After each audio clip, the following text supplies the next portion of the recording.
ನಮಸ್ಕಾರ, ಕಂಪ್ಲೀಟ್ ನ್ಯೂಸ್ಗೆ ಸ್ವಾಗತ. ನಾನು ಚೇತನ್ ಹೂಗಾರ್. ಒಬಿಸಿ ಪ್ರವರ್ಗ 1ರಲ್ಲಿ ಮೀಸಲಾತಿ ಬೆನ್ನಲ್ಲೇ ನಿಗಮ ಸ್ಥಾಪನೆಗೆ ಆಗಿದೆ. ಇನ್ನು ಹೊಸ ಅಭಿವೃದ್ಧಿ ನಿಗಮ ಸ್ಥಾಪಿಸಿ ಸರ್ಕಾರದಿಂದ ಆದೇಶವನ್ನ ಹೊರಡಿಸಲಾಗಿದೆ. ಒಬಿಸಿಗೆ ಪ್ರವರ್ಗ 1ರಲ್ಲಿ ಮೀಸಲಾತಿ ಬೆನ್ನಲ್ಲೇ ಈಗ ನಿಗಮ ಸ್ಥಾಪನೆ ಮಾಡಲಾಗಿದೆ. ಹೊಸ ಅಭಿವೃದ್ಧಿ ನಿಗಮ ಸ್ಥಾಪಿಸಿ ಸರ್ಕಾರದಿಂದ ಆದೇಶವನ್ನ ಹೊರಡಿಸಲಾಗಿರುವಂಥದ್ದು.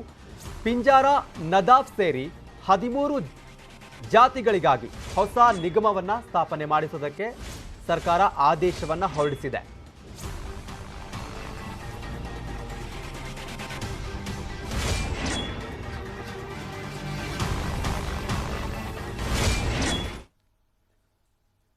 ಎಲೆಕ್ಷನ್ ಟೈಮ್ನಲ್ಲಿ ಬೊಮ್ಮಾಯಿ ಸರ್ಕಾರ ವಿರೋಧಿಗಳ ಮೇಲೆ ಮೀಸಲಾತಿ ಮಿಸೈಲ್ ಹಾಕಿದೆ. ಸಂಪುಟ ಸಭೆಯಲ್ಲಿ ಇವತ್ತು ಅಂತಿಮ ನಿರ್ಣಯವನ್ನ ಕೈಗೊಂಡಿದ್ದನ್ನ ಖುದ್ದು ಮುಖ್ಯಮಂತ್ರಿಗಳೇ ವಿವರಿಸಿದ್ರು.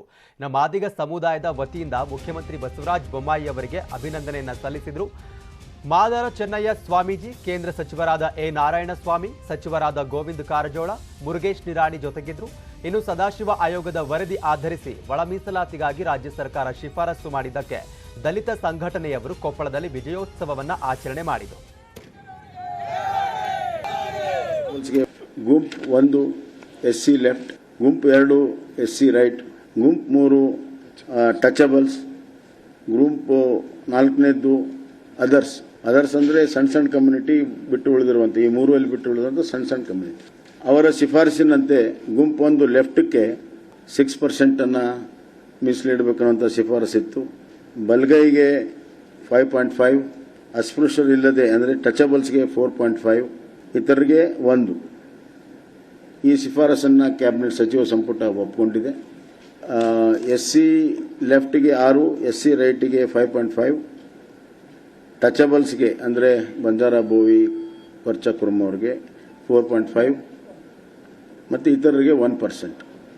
ಸೊ ಈ ಥರ ಆ ಶಿಫಾರಸನ್ನು ಒಪ್ಪಿಕೊಂಡು, ಎರಡನೇದ್ದು ಹಿಂದುಳಿದ ವರ್ಗದಲ್ಲಿ ಈಗಿರುವಂಥ ಒಂದು ವ್ಯವಸ್ಥೆಯಲ್ಲಿ ಮೋಸ್ಟ್ ಬ್ಯಾಕ್ವರ್ಡ್ ಪ್ರವರ್ಗ 1 4% ಇದೆ ಅವ್ರಿಗೆ. ದೆನ್ ಮೋರ್ ಬ್ಯಾಕ್ವರ್ಡ್ ಪ್ರವರ್ಗ 2A ಅದು 15% ಇದೆ. ಪ್ರವರ್ಗ 2B ರಿಲಿಜಿಯಸ್ ಮೈನಾರಿಟೀಸ್ ಅವರಿಗೆ 4% ಇದೆ. ಆಮೇಲೆ 3A ಅದು Vokkaliga and other sub communities ಅದಕ್ಕೆ 4% ಇದೆ. ಪ್ರವರ್ಗ 3B ಅದು ಪಂಚಮಶಾಲಿ ಮತ್ತು Veerashaiva Lingayats and other sub groups and others ಅದು 5% ಇದೆ ಸದ್ಯಕ್ಕೆ ಈಗಿರುವಂಥ. ಪ್ರವರ್ಗ 1ದಲ್ಲಿ ಸುಮಾರು 13-14 ಮೈನಾರಿಟಿಯ ಉಪ ಜಾತಿಗಳಿದ್ದಾವೆ. ಪಿಂಜಾರ, ನದಾಫ್, ದರೋಜಿ, ಚಪ್ಪರ್ಬಂದ್, ಈ ಥರ ಬೇರೆ ಬೇರೆ ಕಸಿಬಿನ ಆಧಾರದ ಮೇಲೆ ಅವರು ಇದ್ದಾರೆ. ಅವರೆಲ್ಲ ಎಕನಾಮಿಕ್ಲಿ ಭಾಳ ಪೋರ್ ಸೆಕ್ಷನ್ ಇದೆ, ಅದಕ್ಕೆ ಪ್ರವರ್ಗ 1 ಇದ್ದಾರೆ. ಅವರು ಅದನ್ನು ಡಿಸ್ಟರ್ಬ್ ಮಾಡ್ತಾ ಇಲ್ಲ, ಅವು ಯಾವುದೂ ಡಿಸ್ಟರ್ಬ್ ಮಾಡಲ್ಲ. ಪ್ರವರ್ಗ 1 ಡಿಸ್ಟರ್ಬ್ ಮಾಡ್ತಾ ಇಲ್ಲ.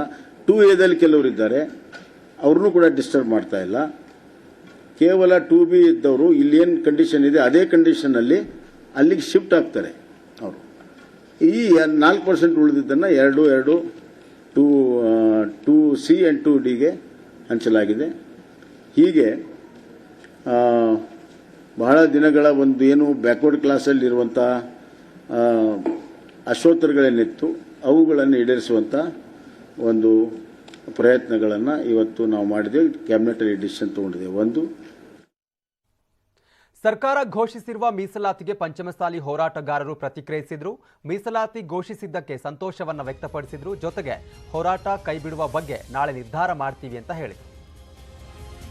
ರಾಜ್ಯ ಕಾರ್ಯಕ್ರಮ ಯಾರು ಸಹ ಅಂಧಾಭಿಮಾನಕ್ಕೆ ಒಳಪಟ್ಟು ವಿಜಯೋತ್ಸವವನ್ನ ಸಂಭ್ರಮ ಆಚರಿಸುವ ಪ್ರಯತ್ನವನ್ನ ಸದ್ಯಕ್ಕೆ ಮಾಡಬೇಡ್ರಿ. ನಾಳೆ ಎಲ್ಲ ನಮ್ಮ ನಾಯಕರ ಜೊತೆಯಲ್ಲಿ ಇದೇ ಫ್ರೀಡಂ ಪಾರ್ಕಲ್ಲಿ ರಾಜ್ಯ ಕಾರ್ಯಕಾರಿಣಿ ಸಭೆಯನ್ನು ಕರಿತೀವಿ. ಎಲ್ಲರ ಜೊತೆ ಚರ್ಚೆ ಮಾಡಿ, ಯಾಕಂದ್ರೆ ನಾನು ಒಬ್ಬನೇ ತೀರ್ಮಾನ ಮಾಡೋಕ್ಕಾಗಲ್ಲ. ನಮ್ಮ ನಿರ್ಧಾರಗಳನ್ನು ಪ್ರಕಟಗೊಳಿಸ್ತೀವಿ. ಅದರ ಆಧಾರದ ಮೇಲೆ ನೀವು ಸಂಭ್ರಮಿಸುವಂಥ ಪ್ರಯತ್ನವನ್ನು, ವಿಜಯೋತ್ಸವ ಮಾಡುವ ಪ್ರಯತ್ನವನ್ನು ತಾವೆಲ್ಲ ಮಾಡಬೇಕು.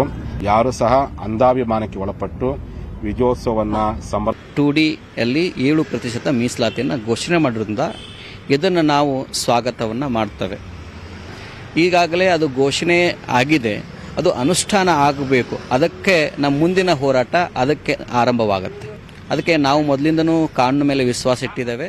ಕಾನೂನಾತ್ಮಕವಾಗಿ ನಮ್ಮ ಕಾನೂನು ತಜ್ಞರನ್ನು ಸಲಹೆ ಪಡ್ಕೊಂಡು ಯಾವುದೇ ರೀತಿ ನಾಳೆ ಕಾನೂನು ತೊಡಕೊಳ್ಳೋ ಆಗದ ರೀತಿಯಲ್ಲಿ ಅವುಗಳ ಆ ನಿಟ್ಟಿನಲ್ಲಿ ನಾವು ದಿಟ್ಟ ಹೆಜ್ಜೆ ಇಡುತ್ತೇವೆ. ಅದರಲ್ಲಿ ವೀರಶೈವ ಲಿಂಗಾಯತ ಸಮಾಜಕ್ಕೆ 5% ಮೀಸಲಾತಿ ಇತ್ತು. ಇವತ್ತು ಆ ಸಮಾಜಕ್ಕೆ 7% ಕೊಡುವಂತ ವ್ಯವಸ್ಥೆಯನ್ನು ಮಾಡಿದ್ದೀವಿ. ಅದೇ ಪ್ರಕಾರವಾಗಿ ಒಕ್ಕಲಿಗ ಸಮಾಜದಲ್ಲಿ 4% ಇತ್ತು, ಅವ್ರಿಗೆ 6% ಸಿಗ್ತಾ ಇದೆ. 3B ದಲ್ಲಿದ್ದರು, 3B ದಲ್ಲಿದ್ದದನ್ನ 2 ಸೀರೀಸ್ ದಲ್ಲಿ ತಗೊಂಡ್ಬಂದಿದೆ ಎಲ್ಲರಿಗೂ. 2A ಯಾಕೆ ತರಲಿಲ್ಲ ಅನ್ನುವಂಥದ್ದು ಈಗ ಎಕ್ಸಿಸ್ಟಿಂಗ್ ಇದ್ದಂಥವ್ರಿಗೇನೆ ನಾವು ಎಡಿಷನಲ್ ಆಗಿ ತಂದು ಸೇರಿಸಿದ್ರೆ ಇದ್ದಂಥವ್ರು ಡಿಸ್ಟರ್ಬ್ ಆಗುತ್ತೆ. ಡಿಸ್ಟರ್ಬ್ ಮಾಡಲಾರ್ದೇನೆ 2C ಮತ್ತು 2D ಅನ್ನ ಹುಟ್ಟಾಕಿದೆ. ಅದರ ಸಲುವಾಗಿ ಇವತ್ತು 2D ದಲ್ಲಿ ವೀರಶೈವ ಲಿಂಗಾಯತ ಪಂಚಮಸಾಲಿಯನ್ನು ಒಳಗೊಂಡು ಬಂದಿರೋದ್ರಿಂದ ಅವ್ರಿಗೆ ಯಾವುದೇ ರೀತಿಯಿಂದ ಅನ್ಯಾಯ ಆಗುತ್ತೆ. ಇದು ನಮ್ಗೆಲ್ಲರಿಗೂ ಭಾಳ ಅಂದ್ರೆ ಭಾಳ ಸಂತೋಷದ ವಿಚಾರ. ಇವತ್ತು ಲೆಫ್ಟಿಗೆ 6%, ರೈಟ್ ವಿಂಗಿಗೆ 5.5%, ಟಚಬಲ್ಸಿಗೆ 4.5% ಮತ್ತು ಉಳಿದವರಿಗೆ 1% ಕೊಡುವುದರ ಮೂಲಕ ಭಾರತೀಯ ಜನತಾ ಪಕ್ಷದ ಸರ್ಕಾರ, ಬೊಮ್ಮಾಯಿಯವರ ಸರ್ಕಾರ ಐತಿಹಾಸಿಕ ನಿರ್ಣಯ ತೆಗೆದುಕೊಂಡೈತಿ. ಹಾಗಾಗಿ ನಾನು ಶ್ರೀಮಾನ್ ಬೊಮ್ಮಾಯಿ ಅವರಿಗೆ, ಬಸವರಾಜ ಬೊಮ್ಮಾಯಿ ಅವರಿಗೆ ಹಾಗೂ ನಮ್ಮೆಲ್ಲ ಉಳಿದೆಲ್ಲ ಕ್ಯಾಬಿನೆಟ್ ಸದಸ್ಯರಿಗೆ ಹೃದಯಪೂರ್ವಕವಾಗಿ ಅಭಿನಂದನೆಗಳನ್ನು ಸಲ್ಲಿಸ್ತೇನೆ. ಇದು ನಮಗೆಲ್ಲರಿಗೂ ಭಾಳ